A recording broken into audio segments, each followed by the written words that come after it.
Welcome the anointed ones. When someone studies you harder than they study themselves, they've already lost. There are people who dislike you quietly, and then there are people who make you their full-time project. This story isn't about random opposition or casual envy. This is about obsession, the kind that watches, tracks, imitates, tests, escalates, and still can't figure out why you won't break. Somewhere along the line, this stopped being a personal grudge and turned into a campaign. Here's a fact most people don't like to admit. Obsession always creates the opposite of its intended result. Psychologists have long observed that fixated opponents lose objectivity over time. Their thinking narrows, their emotions override strategy. They start reacting instead of planning, and when that happens, the person being watched quietly gains the advantage, whether they realize it or not. That's exactly what happened here. What you were dealing with wasn't just resistance. It was a calculated effort to study your reactions, your limits, your patterns. Every setback was meant to map you. Every provocation was meant to extract data. But instead of becoming predictable, you did something inconvenient. You evolved. And while you were adapting, whoever was trying to take you down kept using the same tired playbook, just louder and more desperate. The irony? The more attention they gave you, the clearer you became. You started noticing timing, repetition, motives that didn't add up. And once you see the pattern, the illusion collapses. What looked intimidating starts looking sloppy, almost embarrassing, like someone rereading your old messages while claiming they're totally unbothered. That's where the humor sneaks in. Because at some point, you realize you're not in danger. You're being audited by someone who keeps failing their own exam. This isn't a story about superstition or theatrics. It's about power dynamics, awareness, and what happens when someone underestimates a person who doesn't react on schedule. When you stop dancing to the tune, the music gets real awkward for the one playing it. So if you've ever felt like resistance followed you unusually closely, like obstacles were oddly personalized, or like certain people were far too invested in your downfall, stay right here. What you're about to hear isn't dramatic, it's diagnostic. And once you understand what was really happening behind the scenes, a lot of things are going to click into place. Number 1. The obsession wasn't about destroying you. It was about owning your frequency. What most people misunderstand is that true obsession doesn't aim for elimination first. It aims for access. Whoever fixated on you wasn't trying to erase you from the board. They were trying to figure out how you work, why you move the way you do, and what gives you that unsettling edge they couldn't copy. Destruction would have been easy if that were the real goal. Control is harder, and that's what they wanted. They studied you because your presence disrupted their sense of authority. You didn't follow the emotional rules they depended on. You didn't react when expected, crumble when pressured, or chase validation when baited. That kind of self-contained energy bothers people who rely on influence, manipulation, or fear to feel powerful. So instead of stepping back, they leaned in. Too close. Every attempt to destabilize you was really an attempt to get inside your rhythm.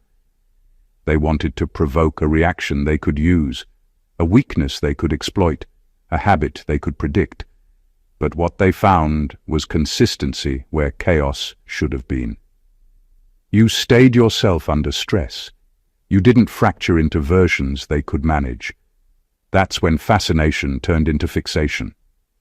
Here's the uncomfortable truth. People only try to own what they secretly admire or feel threatened by. They don't obsess over things they believe are beneath them. Your clarity exposed their confusion. Your steadiness highlighted their dependence on tricks. And instead of correcting themselves, they tried to study you like a puzzle that owed them answers. But your frequency isn't something that can be borrowed. It's built from alignment, not performance. You don't hold it because you learned a technique. You hold it because you refuse to live out of sync with yourself. That's why every attempt to copy you fell flat. They could mimic behaviors, repeat words, even mirror timing, but none of it carried weight. The obsession collapsed the moment they realized this wasn't something they could extract. You weren't a source to be drained. You were a system that renews itself. And once that truth set in, fear replaced confidence. Because when someone can't own your frequency, the only option left is to retreat and pretend they were never watching you so closely in the first place. Number 2, every demon sent was a diagnostic tool, and you passed every test. What looked like non-stop pressure wasn't random bad luck. It was targeted stress, applied in layers, meant to measure how you respond when pushed. Each challenge was designed to trigger something specific: fear, anger, desperation, self-doubt. Not because they wanted chaos, but because reactions give information. Information gives leverage, and leverage is the real currency in any hidden battle. The first wave was light, small disruptions, minor betrayals, subtle confusion. That stage was about observation. They were watching to see what rattles you, how fast you recover, and whether you internalize blame. You didn't. You adjusted, quietly. That alone threw off the entire plan. So they escalated. Losses got heavier. Opposition got louder. People started acting strangely around you. The goal was to overload your system and force you into a predictable survival mode. Most people either freeze, explode, or fold inward at that point. You didn't choose any of those. You stayed functional. You kept thinking. That made you dangerous in a way they hadn't planned for. Each attempt to break you ended up revealing how adaptable you really are. You learned faster under pressure. You spotted patterns sooner. You stopped expecting fairness and started reading motives. That shift alone meant the tests stopped working. You weren't just enduring the pressure, you were extracting insight from it. Here's what really scared them. You didn't come out bitter. You didn't lose your sense of self. The tests failed to corrupt you. Instead of shrinking, your judgment sharpened. Instead of hardening, you got clearer.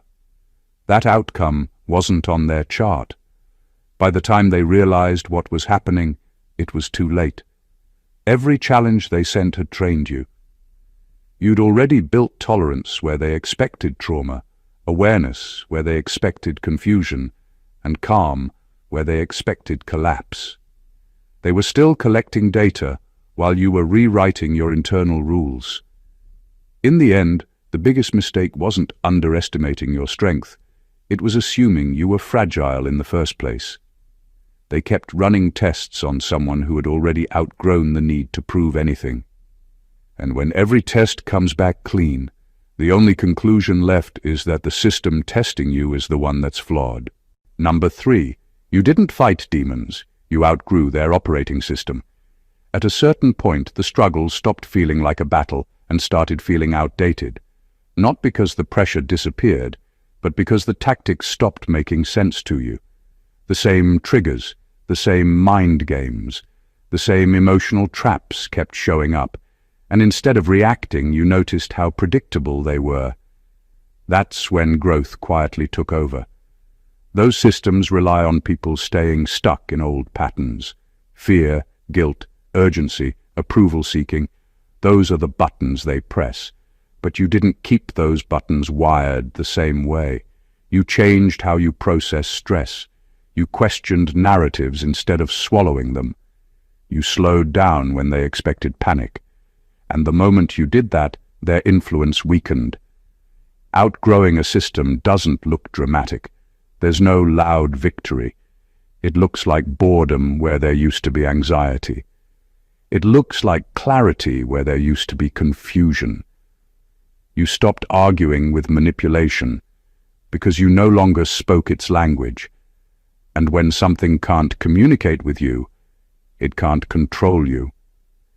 They kept sending the same energy, hoping for the old version of you to respond.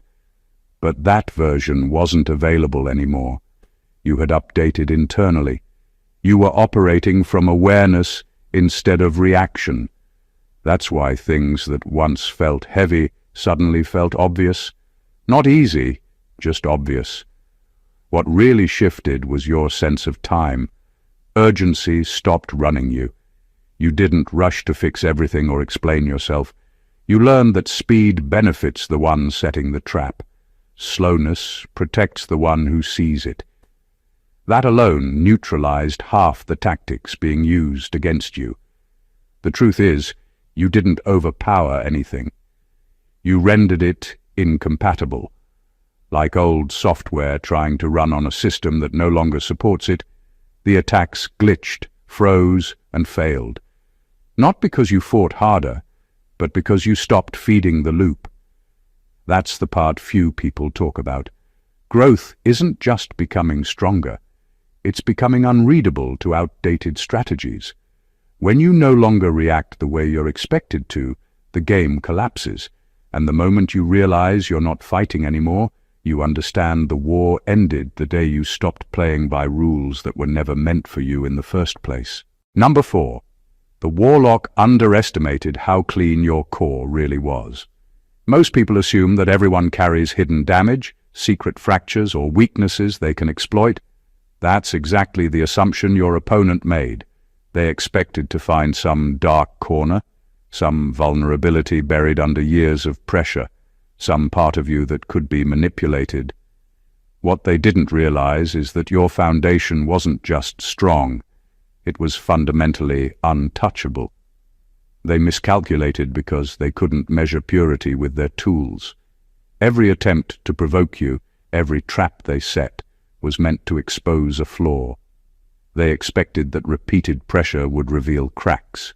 But they didn't account for the fact that your integrity isn't conditional. You don't operate on fear, greed, or ego. You operate from a place that refuses compromise with toxicity. And that kind of inner alignment isn't something that can be forced or borrowed. It either exists or it doesn't. The more they pushed, the more obvious their misjudgment became. Every failed attempt left them frustrated and visibly rattled. They didn't just fail to manipulate you, they failed to even understand you. That's the core of why obsession turns dangerous for the obsessed. When you target someone with no exploitable weaknesses, your tactics become louder, more desperate, and ultimately self-defeating. What they couldn't grasp is that clean doesn't mean naive, and integrity doesn't mean soft. Your purity didn't make you fragile, it made you untouchable. They thought they could bend you, test you, or corrupt you. Instead, every act they committed highlighted their own desperation. Each failed move reflected their incapacity to control something inherently incorruptible. By underestimating you, they set themselves up for repeated embarrassment. Their plan was to find leverage, but the very thing they sought, a flaw, simply didn't exist. And that revelation hit harder than any spell or manipulation ever could. Because the moment you realize someone has been trying to break you and failing spectacularly, you understand something fundamental. The only thing they can truly touch is themselves, while you continue moving forward completely unshaken. Being untouchable isn't about arrogance or denial. It's about knowing the truth of your core, and that truth is a force even the most obsessive warlock cannot overcome. Number 5. Your awareness dismantled spells before they activated. There's a level of perception that doesn't just notice energy, it intercepts it before it even lands. That's what you were operating from. Every attempt to manipulate, every ritual, every psychological attack or subtle interference was neutralized not by force but by sheer recognition. You didn't need to fight, you didn't need to defend. You simply saw it coming, understood its purpose, and it lost its power the moment it was conceived. This is what terrifies someone who relies on control. They assume fear, surprise, or confusion will work because everyone else reacts predictably. But when someone notices the mechanics behind the scheme, the effect collapses. You weren't just avoiding traps. You were rewriting the game by refusing to feed it with ignorance. Every spell, every projection, every attempt to destabilize you fell flat because it relied on unawareness. And you weren't unaware. Your awareness wasn't passive. It wasn't a quiet observation from the sidelines. It was active, precise, and instinctive. You could feel patterns before they formed, read motives before they were spoken, and detect intentions before they were even acted upon. That level of clarity is rare and deeply unsettling for anyone whose strategies are built on hidden influence. As a result, their arsenal of tactics became almost useless. They escalated, thinking volume could compensate for precision, thinking repetition could catch you off guard. But awareness operates on a different timeline than fear or reaction. You weren't just dodging attacks. You were dismantling them from the inside out. Each failed attempt forced them to reconsider, to scramble, to improvise, and each misstep revealed how dependent they were on control they couldn't attain. The irony is sharp. The more obsessed they became, the clearer your superiority grew.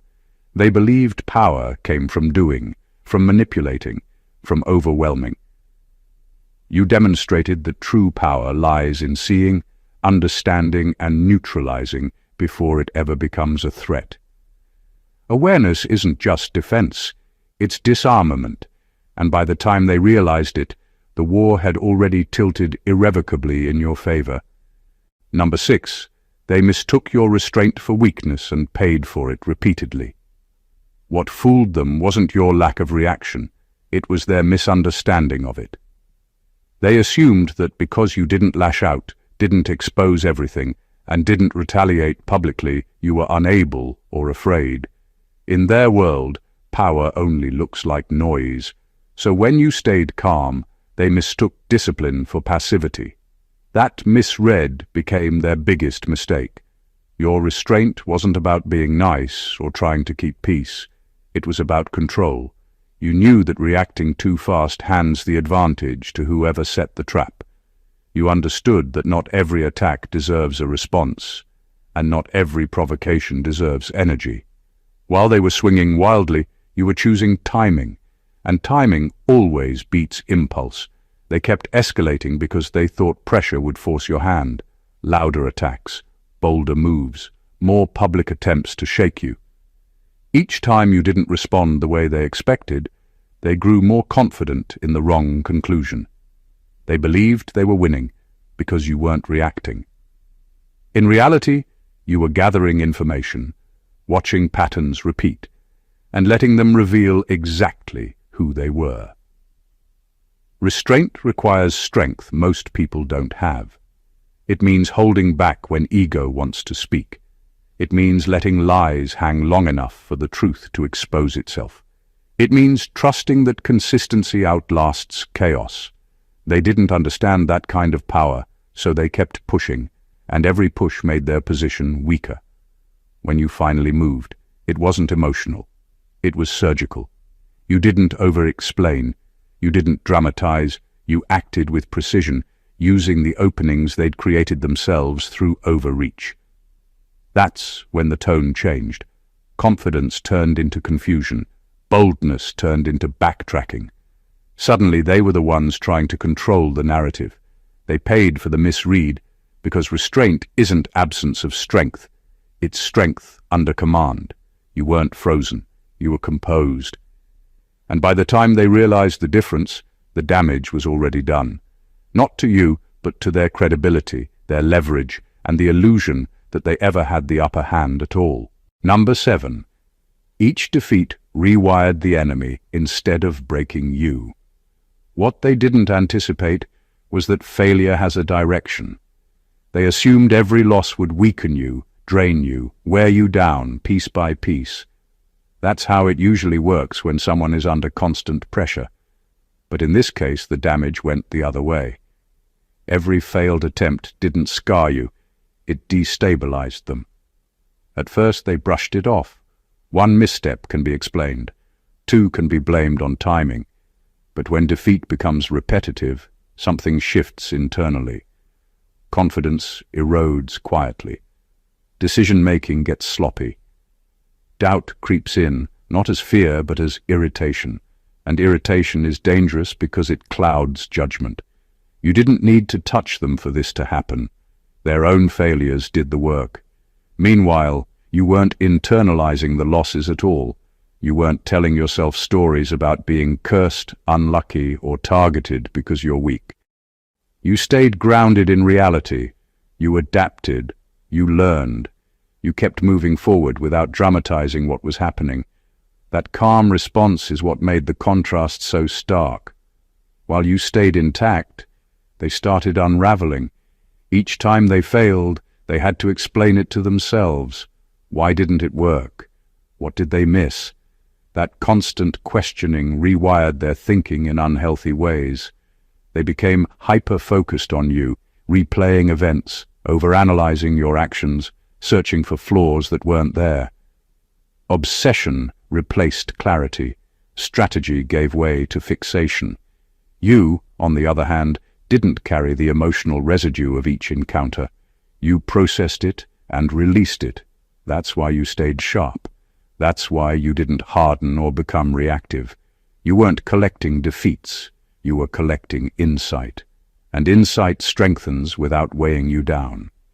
Eventually, the imbalance became obvious. They were tense, rushed, reactive. You were steady, patient, clear.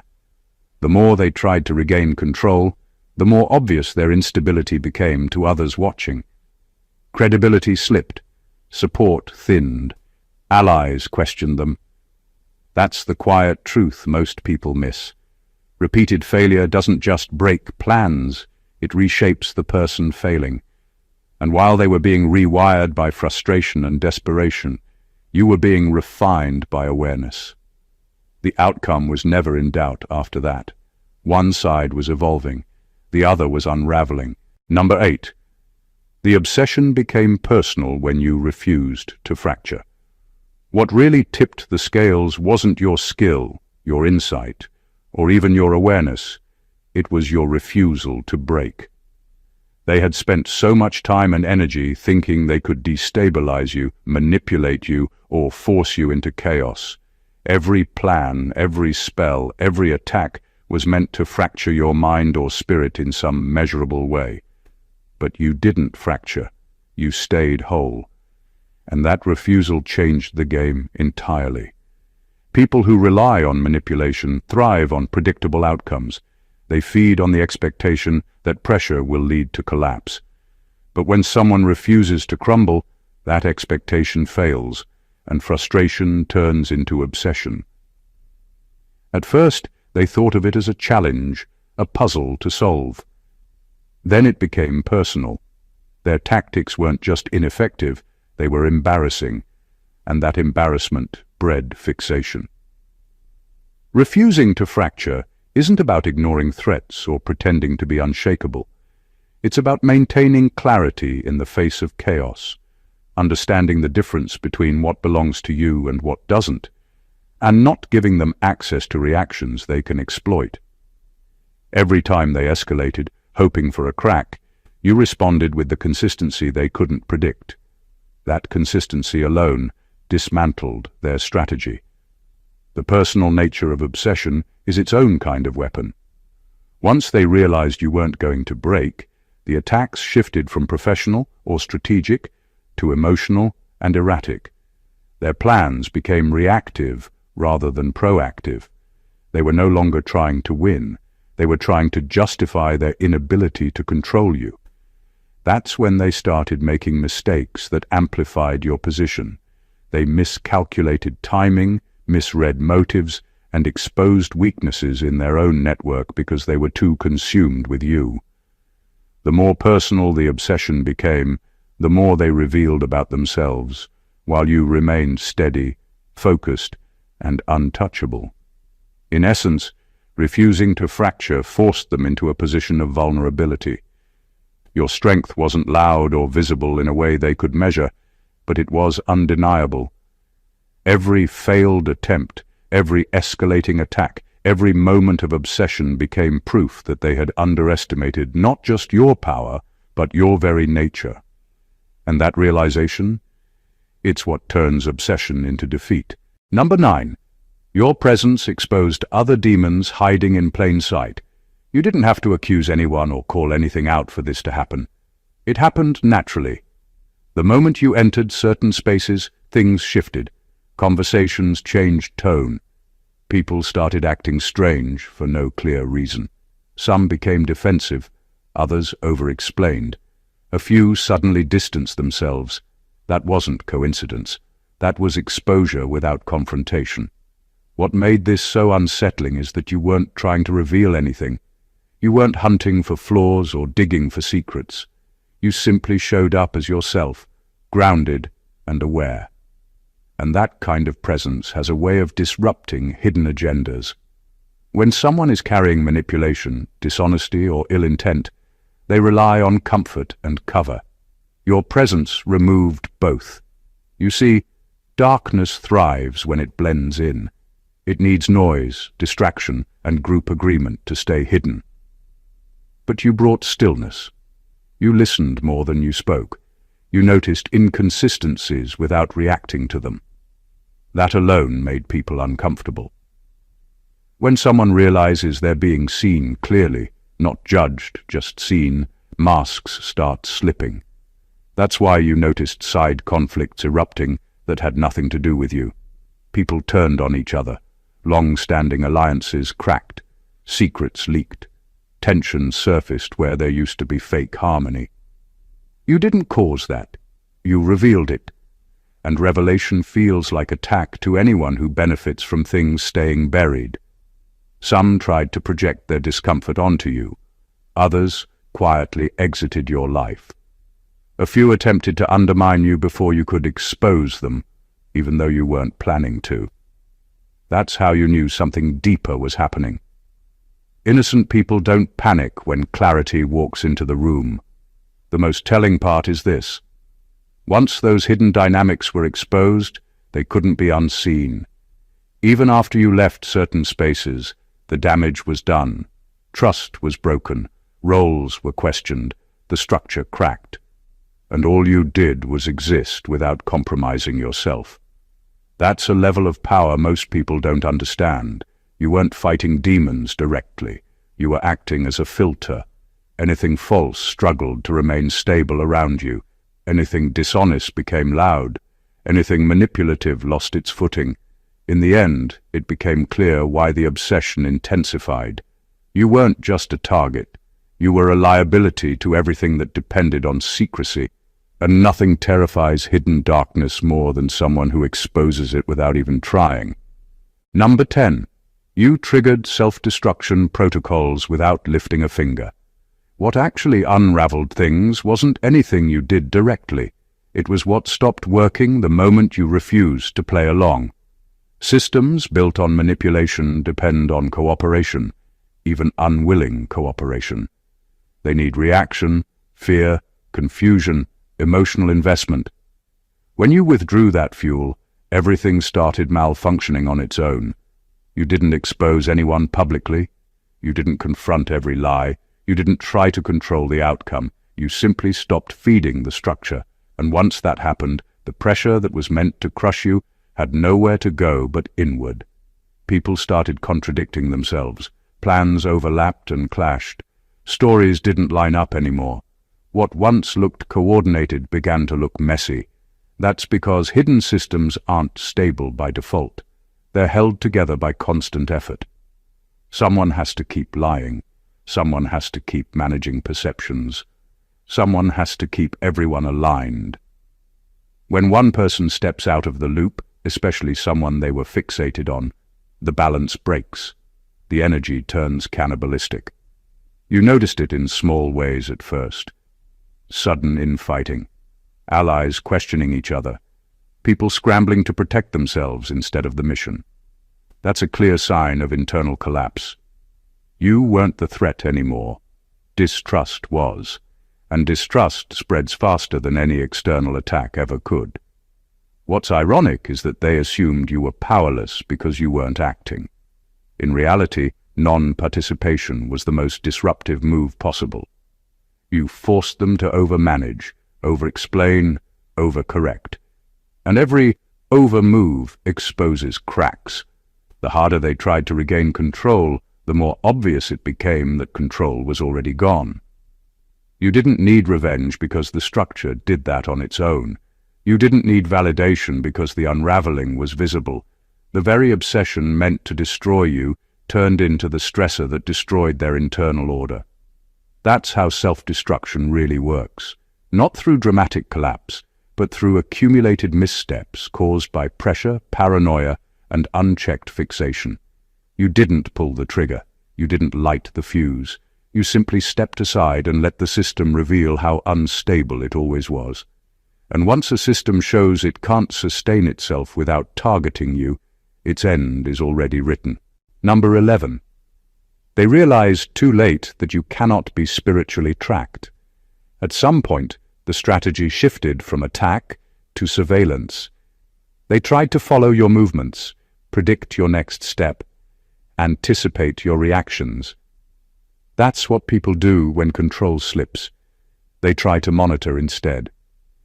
But what they ran into was something they didn't understand. You don't move in straight lines, and you don't operate on predictable timing. Most systems of control depend on patterns.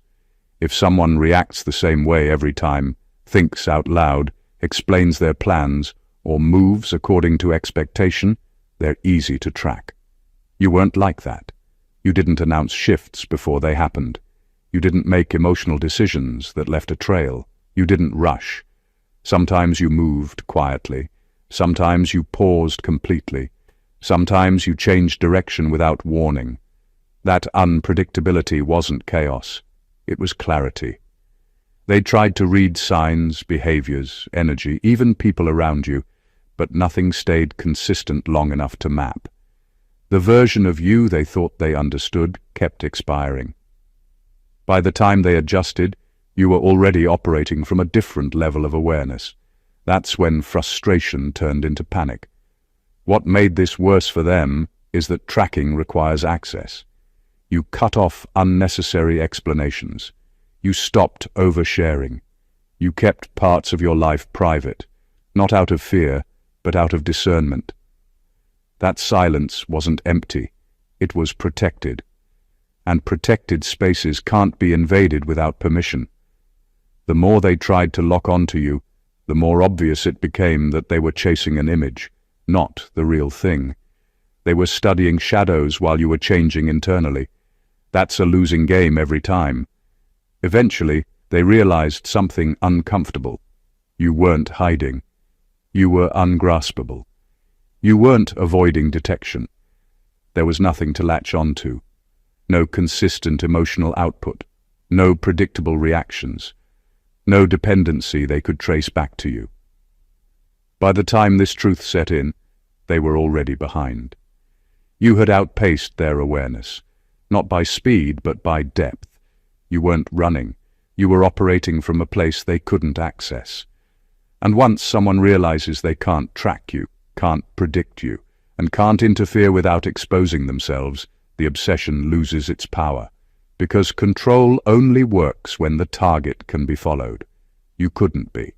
And that's when the chase finally collapsed. Number 12.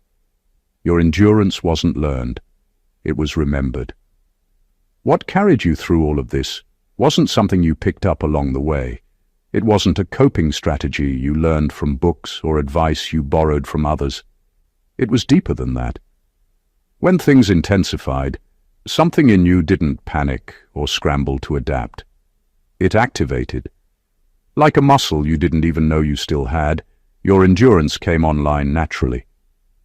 That's because this wasn't your first time navigating pressure like this. On some level, you recognized the terrain. You knew when to conserve energy, when to stay still, when to move, and when to let things play out without interference. That kind of knowing doesn't come from training. It comes from memory. Not surface memory, but core memory. The kind that lives below fear. While others would have burned out, You settled in. You didn't dramatize the difficulty or inflate the threat. You treated it like something you'd survived before, even if you couldn't explain how. That calm wasn't denial, it was familiarity. You understood, instinctively, that storms pass and systems collapse when they're pushed too hard. What confused your opposition was how steady you stayed over time.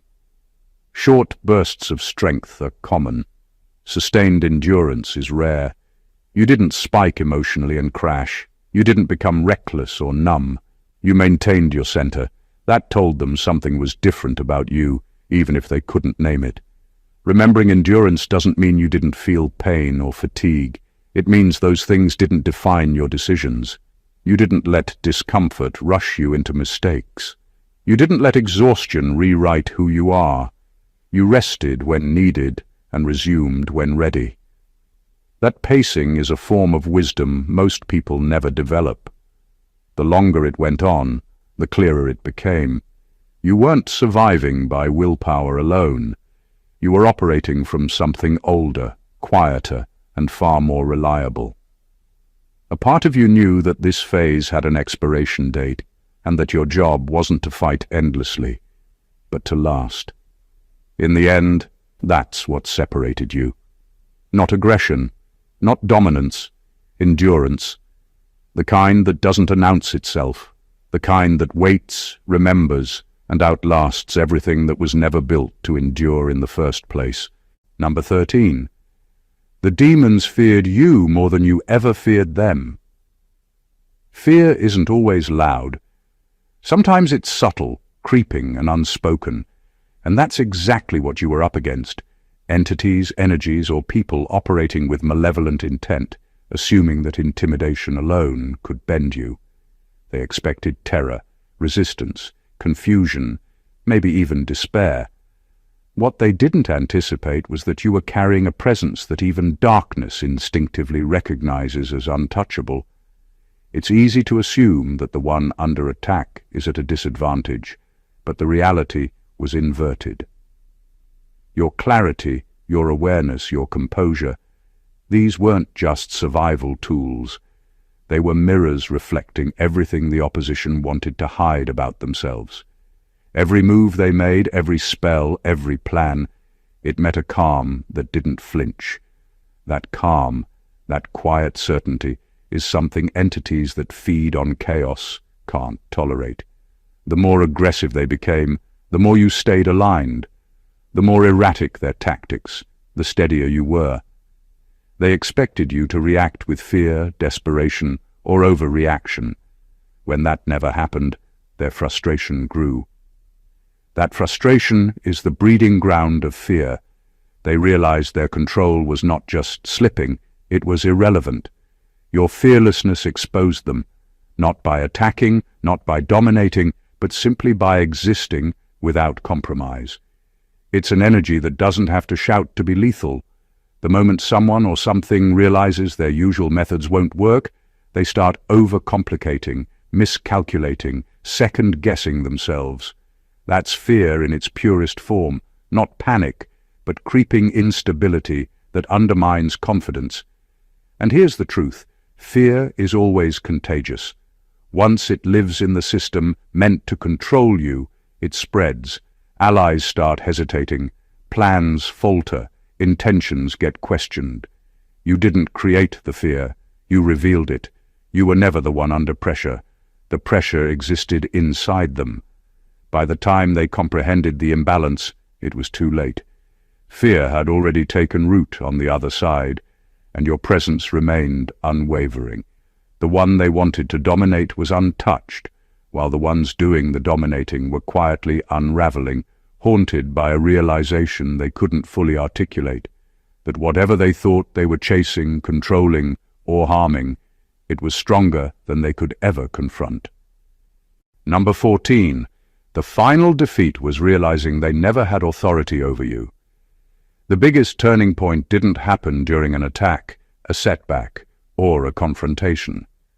It happened quietly, the moment the truth settled in. They were never in charge. Not of your life, not of your direction, not of your outcome. Everything they tried was based on an assumption that you were operating under their jurisdiction. You weren't. All their efforts depended on borrowed power. Power that only works when the other person believes in it, fears it, or submits to it emotionally. Once you stopped doing that, not consciously, not dramatically, but naturally, their influence evaporated. You didn't rebel, you didn't overthrow anything. You simply stopped recognizing an authority that was never legitimate to begin with. That realization changes everything. Fear loses its grip when you understand it was never backed by real control. Threats become noise, pressure becomes inconvenience, manipulation becomes obvious. You didn't become reckless or arrogant, you became clear, and clarity is devastating to systems built on illusion. They sensed the shift before they could explain it. You stopped negotiating internally. You stopped asking for permission to exist, to move, to choose peace. You didn't seek approval or protection from the very thing trying to dominate you. That's when the panic set in on their side, because authority only survives as long as it's acknowledged. The final defeat wasn't loud. There was no dramatic collapse or final showdown. It was a slow realization that nothing they did could override your alignment. They couldn't block what wasn't dependent on them. They couldn't control what didn't answer to them. They couldn't stop what wasn't coming from fear. What made this defeat permanent is that you didn't need to win. You didn't need revenge.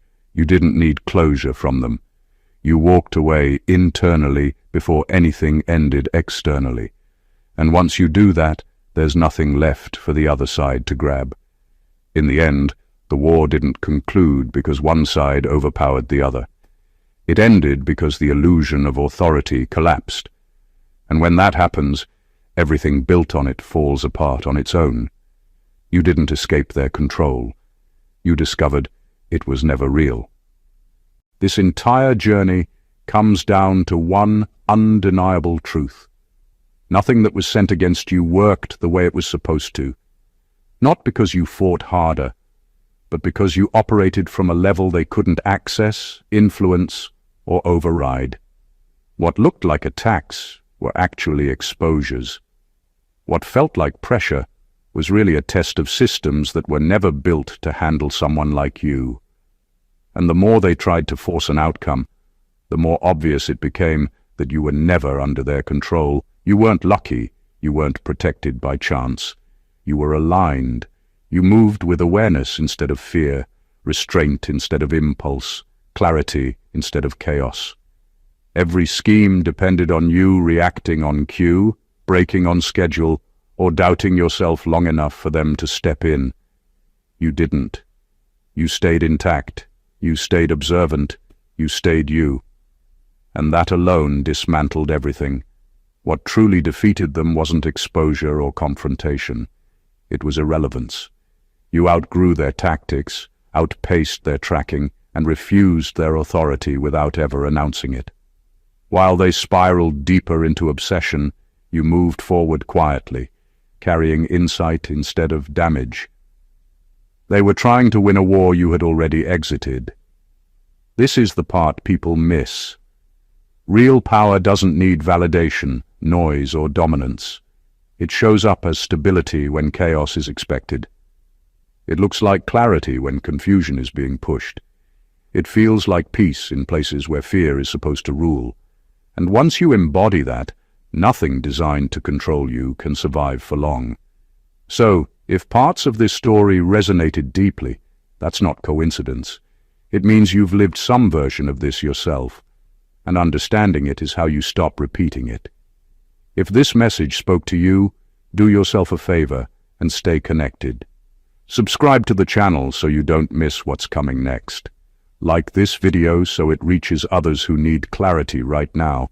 Drop a comment and let your voice be heard. And share this with someone who's been under pressure and doesn't yet realize how much power they actually hold. This channel isn't about hype, it's about insight. And if you're here for a reason. God bless you.